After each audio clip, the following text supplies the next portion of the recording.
So, what's popping? My name is Wayne Fowler, and we're entering into new creative spaces, as you can see. This is the All Shares Club podcast, um, and I own it. I own the name. I own the brand. I own all of it. You know what I mean? And it is something that I've wanted to do for a very long time. And actually, just me doing this today has it's been a lot. There's some things going on that has really impacted my ability and time to do this. But I feel good about starting this new journey. It is called the All Shares Club podcast because I don't think that things should be exclusive. I think they need to be inclusive. I want to build an inclusive platform where we all can share. We all share a part of this. My journey creatively, whether I, make music or plan events or anything that I decide to create moving forward will be done under this brand, under this moniker. And it's a way for me to, just share my ideas. This isn't a space that, I'm thinking of having interviewing people that I deem necessary. It's not anything that we're going to start immediately, but I am in a space where I do want to allow people to come on my platform and discuss things that are important to them. And we build, bridges, and we build conversation, and we pivot off one another. It's interesting because I have made music for an extremely long period of time. And I'm not saying that I'm done making music, but more so I think I'm ready to talk. I'm ready to express myself in a different way, and I'm proud of my ability to do so. Getting all the technology and hopefully, getting better at conveying my ideas and sharing them. As I've been on my journey of trying to become, a better person, and not just, I don't think I'm a bad guy, but just being better. And what I mean by being better, just evaluating the shit that you do and how you could change it. Like, the self work is something that I am striving to do better, and I want to share that with you all on this platform. I don't know how long episodes will be. But it'll be something that that as I begin to express myself and I get better at it, they may get longer, they may get shorter, depending on how much time I have. But I will be dedicating a time throughout the week to do this and put it out there, and put it out there. As you grow with me in this experience of podcasting, you become what's known as a shareholder. Now, this isn't anything that we trade, but more so we're trading information. As you tap in with me, you share the information too. Hopefully there's something that I can do here or say or speak or, give a word of encouragement that you can share and you can give it to somebody else. So just by you being a part of this, you become a shareholder, This is the All Shares Club podcast. And as you join me, we become shareholders. So I am playing a part in this. So are you, right? We're sharing in this creative space. There's a couple of ideas that I wanted to share today. I have some things written down, but I don't know if I'm going to follow them blip by blip because this is like the introduction to what I'm going to do. The space will be art, it's going to be music, movies. I don't know if I'll necessarily get into politics unless it's something that I feel extremely passionate about. I'm not really the guy that debates, right? I'm not him, If we're having a dialogue about something and I share my opinion and you share yours, unless I feel the need to express myself in depth, I'm not going to do that, I'm going to say how I feel and I'm going to keep it pushing. That's just me. That's just who I am. You know what I mean?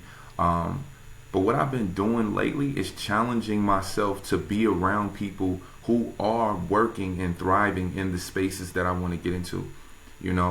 As music became a stronghold or had a stronghold on my life, at this point I feel like I'm just creating when I get the energy too when it's necessary. If I hear something that inspires me, if I'm in a really peaceful moment and I just want to reflect, that's usually where my music comes from.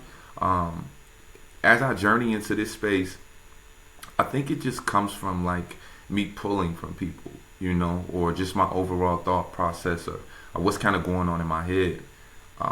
But as I move forward in this, I would challenge you to, challenge yourself to hang around people that inspire you, people that are doing the things that you want to do. I never been like a hater person. Like some people are haters. Like some people will see what you do and be like, "Yo, damn, that's so cool," and hate on you low key. Like, nah, you know what I mean? I'm inspired by people doing great things. It builds that intensity within me, and then I want to go after my goals and dreams and things that I aspire to have or to do. So, as I move forward in this process, I'm challenging myself to hang around people that are doing the things that I want to do, driving the cars I want to drive, wearing the watches. You know what I'm saying? Having the things that I want, so that a little bit of that can rub off on you. Um, having a strong team. I wouldn't say network, right? Because team and network are two different things. A network is just a bunch of people that you are inspired by, or doing different things, and you can pick up game from, or an associate. Your team are people that are actively pushing the same thing that you're pushing. So right now with this process, it's a team of me, but I look forward to building and collaborating with people that have great platforms and are being successful in this new age media space that has been created, because everybody has their own platform, right? We don't need microphones, and we just got phones. We can go live every day with our ideas and thoughts, and that could be called something. But challenge yourself to be around people that's doing the things that you're doing, and that's what I'm doing. I'm trying to soak up as much game as possible, so that I can get more polished in this space as well. I think also with that, I'm trying to be mindful of the things that I like, right? Algorithm doesn't just, it doesn't just last, right? Everything that you like, I feel like the world gives you, for lack of better words. I feel like the world is going to give you a lot of the things that you like. So be careful with what you like. Be careful with how you start your day off in the morning. I try to give myself some upliftment and encouragement all the time as I move through these different spaces. And those things will then impact, what you take in, what you soak up. And that's very important to me as well. As we're doing this, my computer is like going haywire right now. So there's this give and take, man. The technology within this space too is going to be difficult to navigate, but I'm comfortable in that. I'm comfortable failing. I'm comfortable looking at something and not being my best at it initially, because I know I will grow and be more successful in the space. But yeah, man, watch what you're soaking up. Watch what you're taking in. Watch what posts and pictures you're liking. You know what I mean? On all your social media platforms. Because all of that shit, we soak that up, right? You want to soak in shit that matters. Good things. I'm scrolling through my social media one day. I'm seeing fights and all type of weird shit. I'm like, yo, I don't even like this stuff. I'm just watching it because it's entertaining. But me even being entertained by that shit really doesn't make any sense. Like, I'm big into sneakers and music and motivation and shit that I like. Old school cars and film and art and dance. Like, these things that really interest me and are impactful, but I wasn't seeing that shit on my social media algorithm. I was getting a bunch of shit that really doesn't apply to me. So I had to change that, start being careful what I like. How many times I'm letting a post run on my IG? Nah, we not doing that. You know what I mean? I'm going to give some upliftment, encouragement, some fly shit, because I just feel like I'm a fly individual. And we going to keep it pushing, man. So watch what you're soaking up. That shit could be dangerous. Not like dangerous, but we want to manifest shit that matters, like that really matters, and move accordingly. What else has kind of been something I wanted to talk about? Oh, the 85, the bread one. I actually have this shoe, super fire shoe. when I first took it out the box, the leather seemed super hard and tough. But I just recently wore them. What was that, yesterday for Red's opening day? Matter of fact, the first time I've ever been to opening day, anything. I think when I was a small kid, I was in elementary school, like my school, we went with my school. And, I just thought it was, I don't do well with a lot of crowds. Like, if I'm someplace and it's a lot of people, I'm usually probably ducked off in the corner, creating my bubble and just standing there, you know what I mean, and catching my vibe and seeing who I see. But it felt good to be outside and to be able to move from place to place and not be so stuck in one environment. A lot of people that presents many different issues. And I'm 37 years old, man. I'm not, standing, you know what I'm saying? Like, it's different. Like, I did go out and enjoy myself yesterday. It's cool, taking the car to the car wash and, popping out with your homies. Shout out my boy B. But yeah, it is what it is. If you've never been, I tell you to go down there. I don't think I'll be like doing that again. You know what I'm saying? Like, that was my first time out. Just boom, let's go to opening day. I might drive through the city on opening day, moving forward. But it's never gonna be a situation where I'm going to the places where the parties are. That was fun, but it's time and place for everything, right? What else did I want to speak on? Yeah, opening day was crazy. It was cool. Talked about the bread one. That shoe, fire. Like, it's fire. Leather's hard. I wore it all day yesterday. And it was comfortable. I thought it was going to be difficult to wear, but it actually was comfortable. There's a lot more padding in the shoe.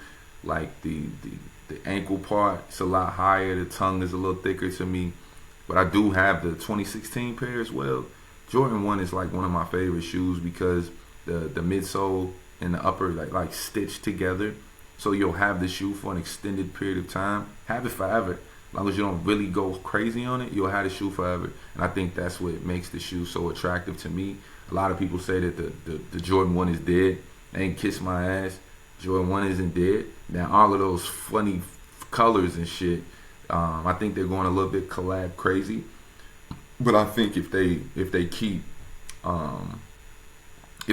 making the quality collabs like at small number, I think it'll come back for the public. But I don't care. Y'all could let them sit because I'm gonna buy them.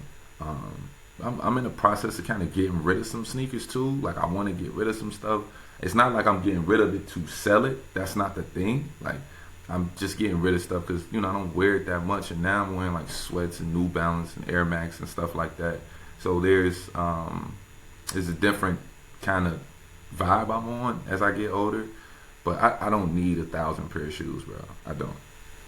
Like, at one point in time, I wanted 100 pair, like, and I have 100 pair now. And that's no, like, I'm not gloating, but like, yeah, like, and I look at it, and every day I wear Doc Martens to work, and I'm wearing some Zara loafers, like his work shoes.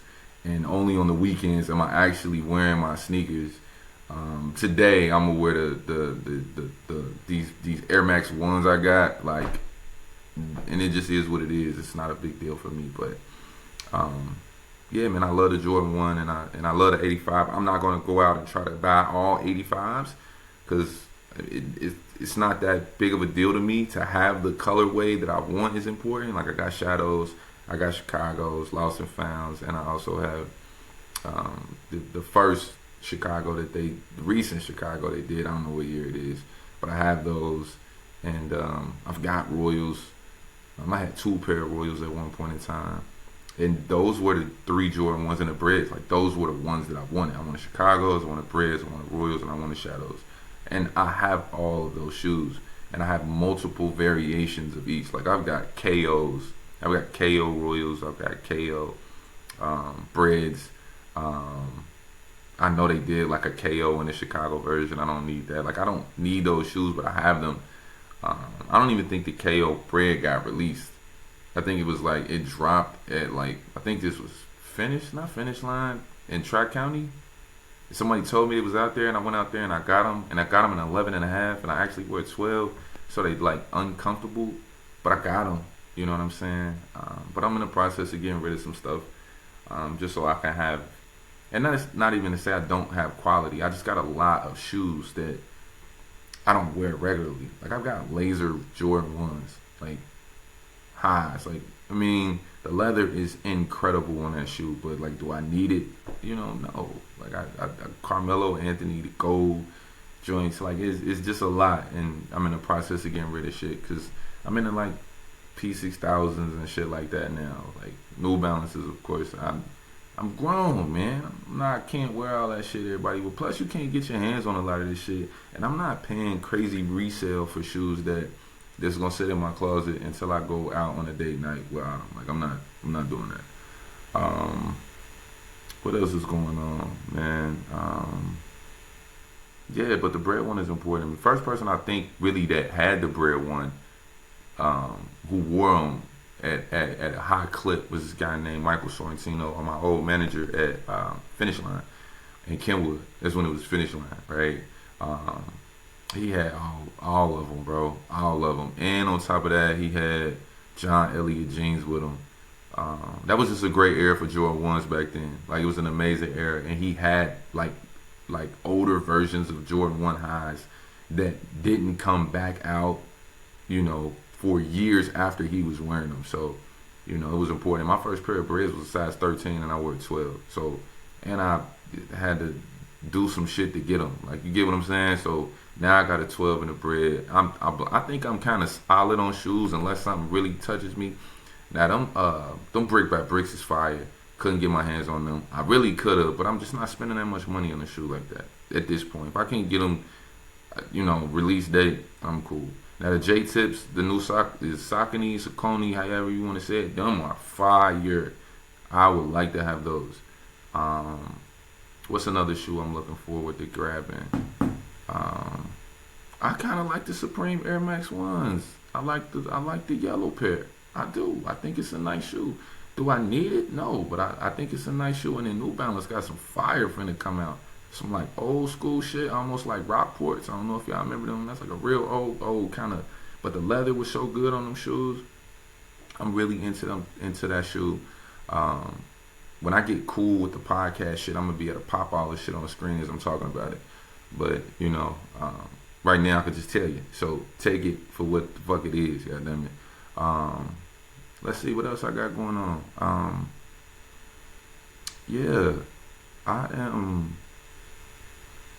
Yeah. Oh, speaking of likes and like algorithm and shit, your like shouldn't be cheap either. Like you shouldn't just like everything. Like when it's my homies and they doing shit, I'm liking that shit. And I think Rick Ross said that whatever the homies is doing, I'm liking it. I don't care what it is. Like I'm supporting you because it costs nothing to like a post from your homies, right? Support them or reshare, like. But just liking shit nowadays, I'm not doing that, bro. If you got on a fly fit, I'ma like that shit. But is there no reason why for me to like it? But I also don't want to be on social media just watching and shit all the time. So I kind of guard the time that I am kind of soaking up shit like that. But shout out to my wife, man. She sends me a lot of cool stuff, funny stuff that's entertaining. But just liking shit randomly now, nah, bro. Just to say I did it so that you could like mine, I'm not doing that, bro.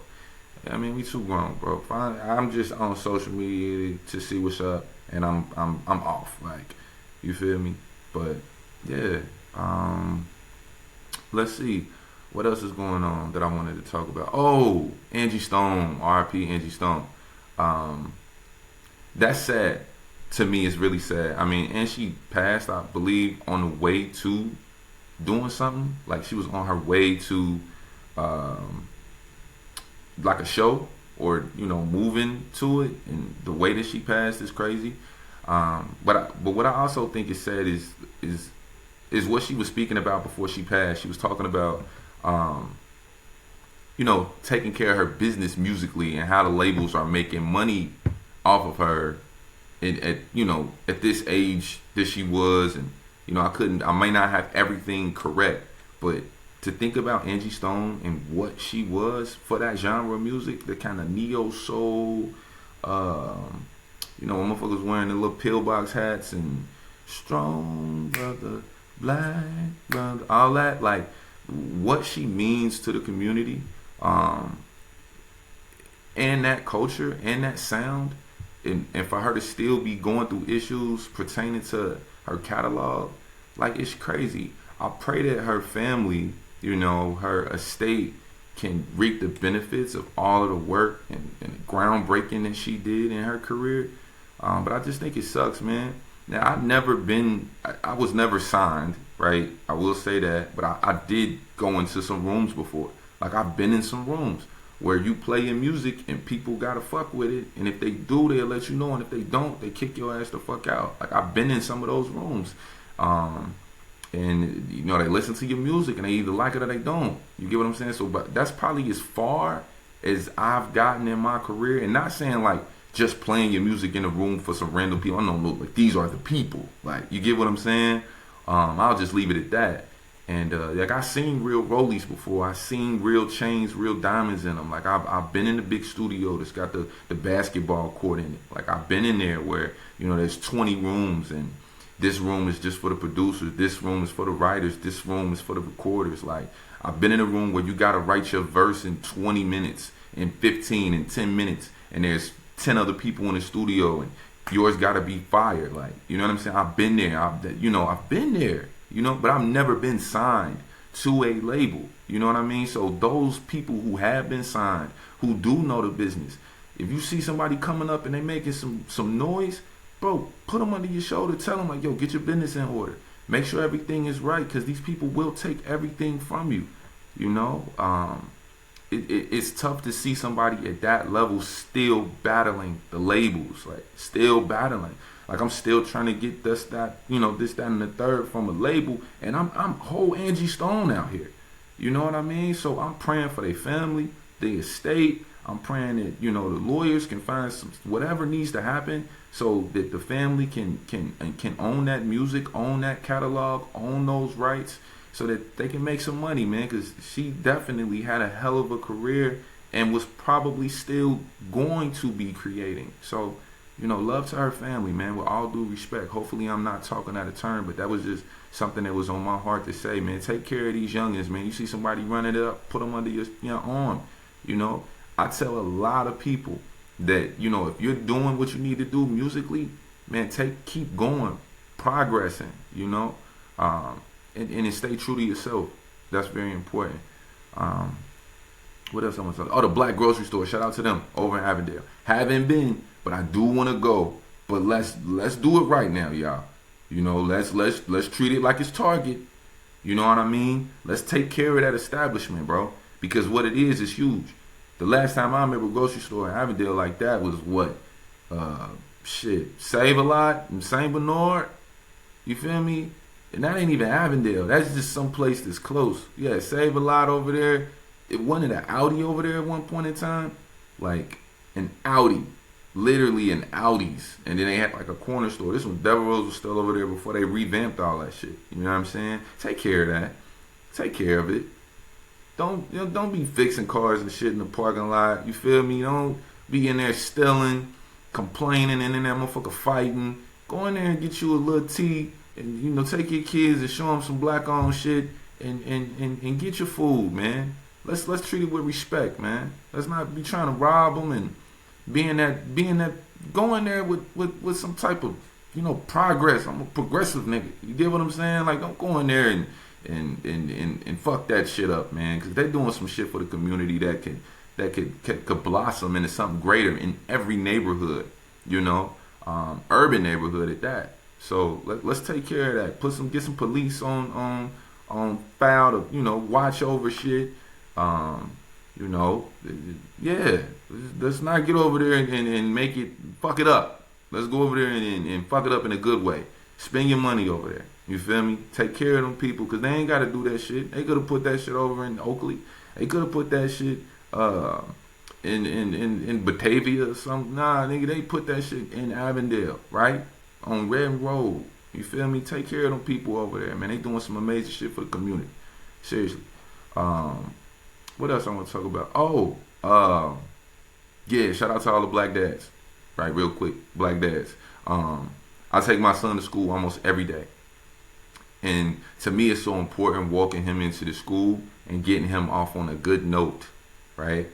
But the more I do it, like I look around and there's black children that go to his school, but I don't really see like a lot of black fathers. Now, if you a dad and you working and you can't do it, hey, I ain't got shit to say, bro. You doing whatever you need to do to take care of your family. But if you can, bro, once a month, once a week, right? Once every 2 weeks, try to arrange your schedule and take your baby to school. For one, it's important for the school to realize that you're in your child's life, right? Is that they take count of that. You start showing up every single day. You can't just say shit to my son because you're gonna see me every single day. Like, you can't just do nothing and think I'm not gonna pop up. I'm gonna be there. You get what I'm saying? If you can, do it. If you can't, try to put it in your schedule because it's important, man. It's important, man. And that's what I'm learning. You know, my dad didn't take me to school, so just those little things that hopefully that's that legacy shit where you take your kid to school, they take their kid to school, right? And it snowballs and it changes. We talk about generational wealth and all of these changes people want to do, but do a change that's gonna impact, right? That's impactful. You know, my son knows daddy gonna take him to school every day. I may not pick him up every day, but I take him there. I get his day off. I get him started off on a good note. You feel me? That's important. Shout out to my wife too. She puts him, get his clothes together, get his lunch, all that. Like we're a great team when it comes to that. But that's important for me because she did it when I couldn't do it.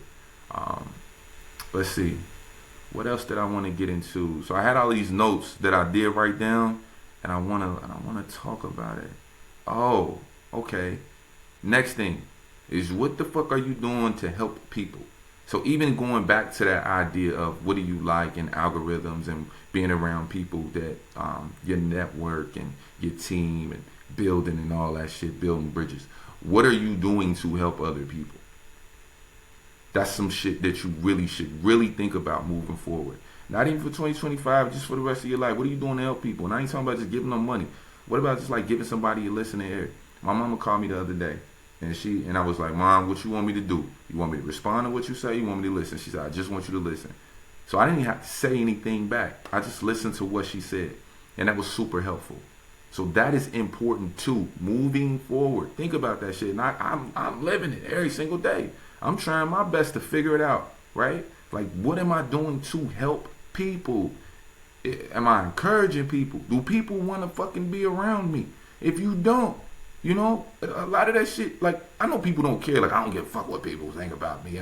Nigga, people think a way about you. And whether you believe it or not, whether you care a little bit. That's why you fucking brush your teeth in the morning. Because you want people to say your fucking breath stinks. You really didn't care what people thought. You would never wash your ass and brush your teeth, right? But you do that shit. So you do care a little bit.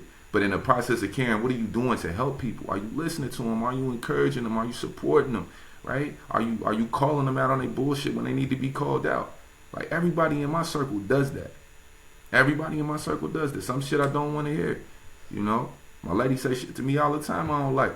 I gotta hear it. It's important. My mama do the same shit. You know? My brother does the same shit. You know, shout out to my brother, Young YC Skis. Shout out to him.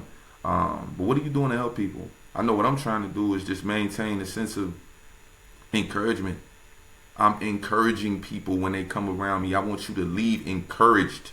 I want you to be comfortable to return to my presence, right? That's what I build my life on. If I bump into you, hey, what's good? How you feeling? Da da da, whoopie whoop, blah blah blah blah blah. I want people to leave my presence feeling better than they felt when they first met me. That's important to me. That's what I'm living through. That's how I'm leading, right? That's how I'm leading. I want you to be comfortable, period. Like, and I'm growing in that space. Because before I didn't care, and now I do.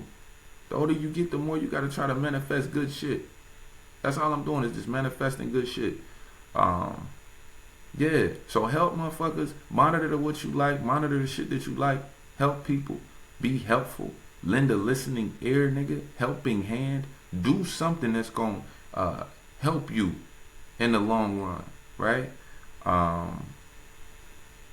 Yeah, too. And that shit, networking and shit, you know, if you ain't going to help, you know what I mean, don't, yeah. I done did so much in my life where it's like, yo, yeah, such and such got blah, blah, blah, blah, blah.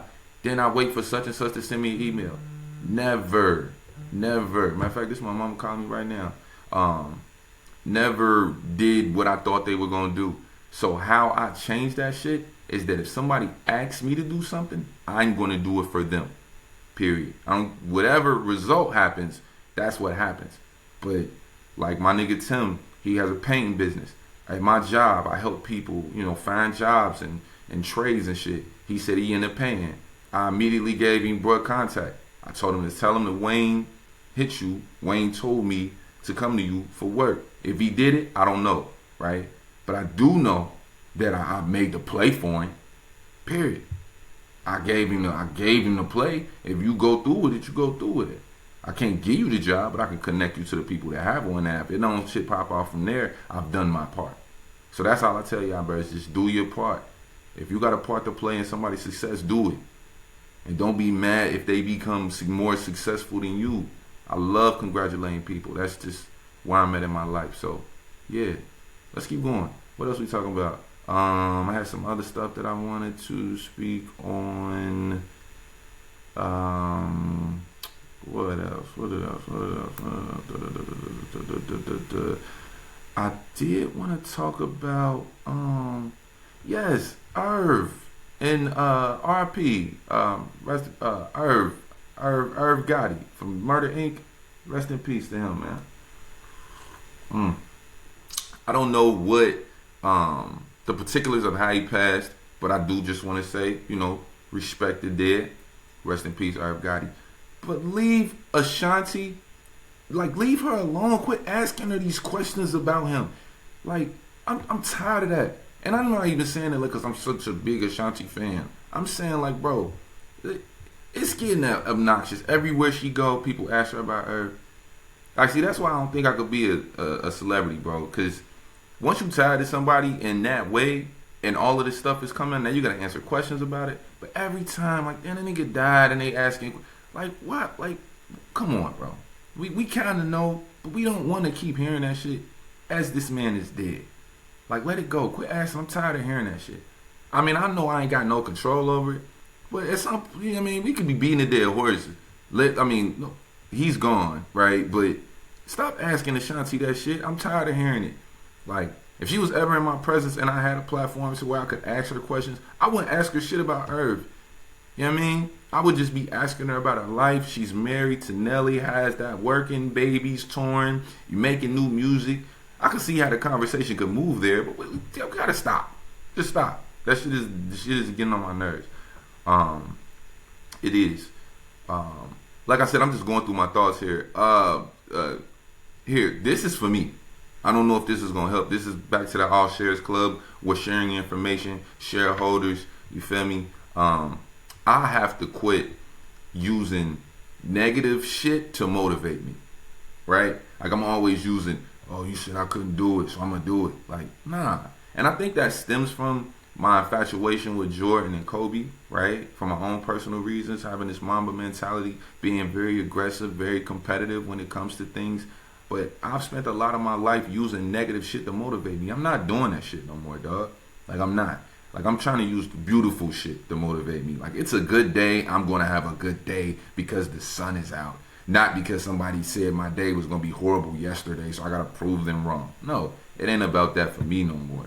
And I have to work on that. So I challenge you. There's another challenge, all right? Boom. Challenge number 2. Niggas, use positive shit to motivate you to want to see or become more or be more positive, right? Doesn't always have to be somebody telling you what you can't be for you to be something. You know what I mean? That creates a lot of anger and a lot of frustration, and I don't think that's something that we as people should do, right? Use the sunshine, use some beautiful shit to impact how you move. That's me. What else did I want to speak on? It was one more thing I wanted to talk about. What else did I want to talk about, man? Let me flip through my book. I got my book right here. Yes, one more thing, bro, and I'm gonna let it go. One more thing. Okay. So, I do want to talk about Stephen A. Smith and Brian, but then I do want to talk about this piece, though. So I had screenshotted some shit the other day, and it was about the connection because Tory Lanez just dropped, right? He dropped some music. Well, not just dropped. This is a couple weeks ago, but Tory Lanez dropped, and I wanted to kind of get a little bit more information about the connection between when niggas go to jail and they make music. It's like a big thing for people. Like, oh, you made an album from jail. Like, almost like they glorify motherfuckers getting locked up so that they can make an album and it could be the biggest thing since sliced bread. I'm tired of that piece of it too, but I think that's got something to do with labels. And then there's this whole nother conversation about how jail and like the correctional department, they or the labels promote music that makes people want to be violent, right? And then in turn, when they do violent acts or get in trouble, they go to jail or go to prison. You see what I'm saying? So then it's like that what we promote is for a bigger thing, like, you know what I mean? And I'm not sure if I have the like percentages of shit of how true that is, and I'm not going down that rabbit hole because it's definitely a rabbit hole. But I'm through with this infatuation of motherfuckers who make music in jail and how it's supposed to be so cool, and that's just not cool, bro. Like Tory Lanez he's super fire, very talented artist, and you making music like in jail and that's supposed to be cool. Like, yes, some of the songs is dope, but I don't want to see that. Like, I don't like that. Like, right? So you got like so like the most. Okay, so Tupac's "Me Against the World" album in 1993 sold 2 million units, and it was very successful. He did that shit from jail, from prison. All right. I don't know if the whole album was made. You know what I mean? This is in 1993 though, so I'm born in '88. So you know what I mean? Like, I don't even really. You get what I'm saying? Like, that's some weird stuff, but I don't think I've never, went down, the Tupac thing and listened to all the music. Like, I'm just going from the units of what was sold, and if we're talking units in '93, that it wasn't streaming, so 2 million people went and bought the album, right? So that was in '93. I don't know like the exact history of everyone who's made music. I know Gucci did something. The State versus Redrick Davis, I think that's the album. I don't know, but I think he did something behind bars and it was successful. But the one that I did see was the Tupac, 2 million units. That's a lot of units, bro. So I guess historically it looks good if you make music from behind bars, because then it gets people going and they want to listen to it. I don't know how that works. I know it's probably got to be difficult, for somebody who sings and raps and harmonizes over music, but to do it like over a phone, or he's got the label pays for you to get like this set up in jail and you making music, and I don't know, bro. But I just think that infatuation is something that needs to be discussed more in depth, and it's almost like they're glorifying being locked up. Like, I'm locked up, but I still can rap still. Like, so if you are, then you be like, okay, fuck it, I can go to jail because I can still rap. And you see all these videos and shit, and that go back to what we be liking. I seen this one video, this motherfucker had on like a Gucci suit in prison, bro, with some J's and shit on. Like what are we doing, bro? Jail's not fun. None of that shit is fun. Having to pay for lawyer fees and being in trouble, nigga, that shit is not fun, bro. It's not. Nothing about that is cool. Being away from your family and shit, stop that. The man has been convicted of violently assaulting a woman, right? He's serving time for that shit. Now you make an album, talk about she's lying. I don't know. Nobody was in the car but the niggas that's involved. I don't know. But motherfucker said you shot somebody. Somebody told me he said, dance, bitch, while you was shooting at her feet. It's something crazy. Like, what are we doing, bro? And now you want to make an album behind? Let's stop that shit, bro. Do your time, get out, and then come out and write a book and tell your story that way. There's better ways to do it. You know what I mean? Because shit is already totally different. There's new rappers, there's new shit going on, new cars, new jewelry. Everything is being done while you're in there. So you either get out and turn up, or you just do your time and really reflect. Because it don't even feel like motherfuckers go there to be rehabilitated no more. They just go there like it's a vacation. I'll be back, bro. No, nigga. Nothing about that shit is fun. Nothing about that shit is cool. The music is cool. But I don't know if the pairing of making music and being behind bars needs to be something that we necessarily promoting as cool, right? The labels love it. Why do they love it, right? That's a whole nother discussion. So that's that on that. Also, last one, I'll fall off on this. Stephen A. Smith and LeBron. This shit is getting out of hand. It's getting out of hand, bro. Like, we had a point where people was going on Club Shay Shay to hate on and belittle other people, tell what people did and how they got wronged and shit. It's no longer going on a podcast or going to this different show and talking about what you're doing, your history and your life, and you know how you've changed and grew and what new things you're working on. It's almost like we go in these spaces just to shit on other people, and that's not what these spaces should be about. Hence the Allsharesclub. We all sharing this. This shit is important. I'm trying to motivate. I'm trying to do something positive. The people that'll be on here will be positive people in my eyes. Fuck what you think. This is my platform, right? But we gotta quit doing this shit. Stephen A. is a well-renowned sports analyst, journalist, whatever the fuck you want to call it. Now, he's got a problem with LeBron James. LeBron walks up on him at a basketball game and tells him, you know, keep my son name out your mouth on some Will Smith shit. For one, you walked up on him at a game. Stephen A. Smith couldn't even respond the way he wanted to. Anyway, right? He couldn't. I don't have a problem with LeBron speaking up for his son. But I do got a problem when now it's turned into shit getting personal now. You feel me? Like, this shit is out of line. Like, you got a problem with somebody, pull him aside to yourself. Hey, let me talk to you after the game, bro. Why couldn't he have took him up to a press conference, had one of them boxes where the rich people be at? They could have had their conversation. Bronny could have voiced his frustrations. They could have settled it. We ain't got to like each other after we have our words, but let's just have our words in a different space. You feel me? I get it. Who am I to tell anybody what to do, though? Right? I see both sides of it. I just think he should have did that shit off camera. He knew the cameras was going to see him doing that. Talk about since the cameras caught it. Now, what? Everybody get LeBron James. The camera is going to catch if you go to Chipotle with your family. But, like, it's going to be on. Stop it. Stop it. And then, Stephen A., you really getting on my nerves with this shit, too, bro. Leave it a fucking alone. Like, stop it. Why do you feel the need to every day speak on what LeBron doing? He ain't even my favorite player. But you wasting your time, bro. Every day you getting on here going on these long ass speeches about how LeBron don't like you and how he's upset at the media. Fuck all of that shit, dog. Do your job, man.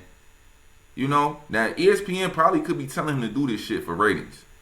The #1 rated morning show and all that shit. Fuck that, dog. Like, man, do your job, bro. LeBron got you crashing out, dog.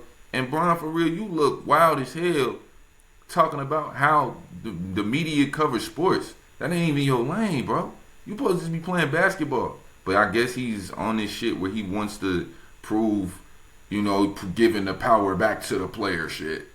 Like with the decision, I can go where I want to go and team up with who I want to team up. This isn't the 80s. It's not just me against the league. Man, I get it, bro.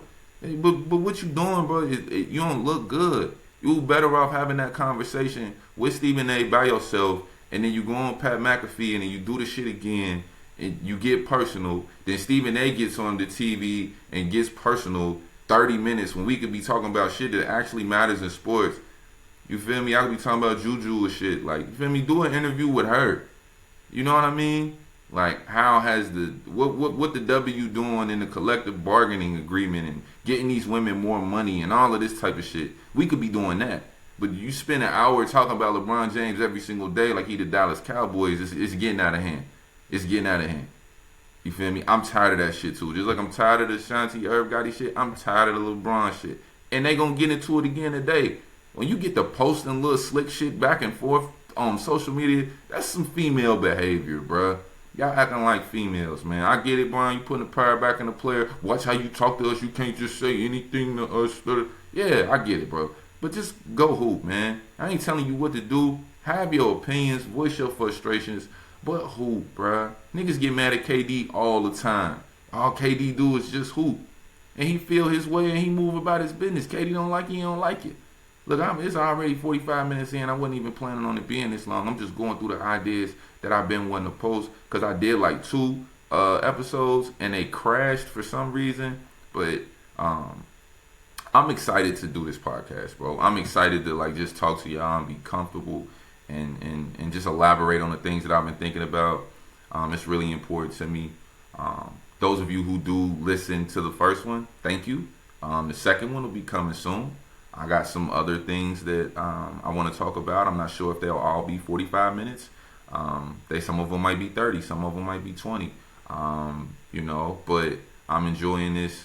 I'm super thankful to have this opportunity to do this. And yeah, man, shout out to the shareholders. Allsharesclub podcast. This is Wayne Fowler, episode 1. Here goes nothing. And yeah, love, man. Peace. And my birthday, March 31st, so I might just drop this on my birthday. If you do hear it on my birthday, happy birthday to me. We will have the Instagram page. We will have the YouTube channel. I'm not sure if I will drop this shit on like platforms where people listen to podcasts yet. I don't know if I'm going to do that. But we'll see, man, because I want everybody to have access to it. But I don't think that should be something that can be, that won't be able to get done. So, yeah, man, Allsharesclub podcast. This is the platform. We're going to do some cool stuff on here. And I look forward to episode 2. All right, y'all, be safe. Peace.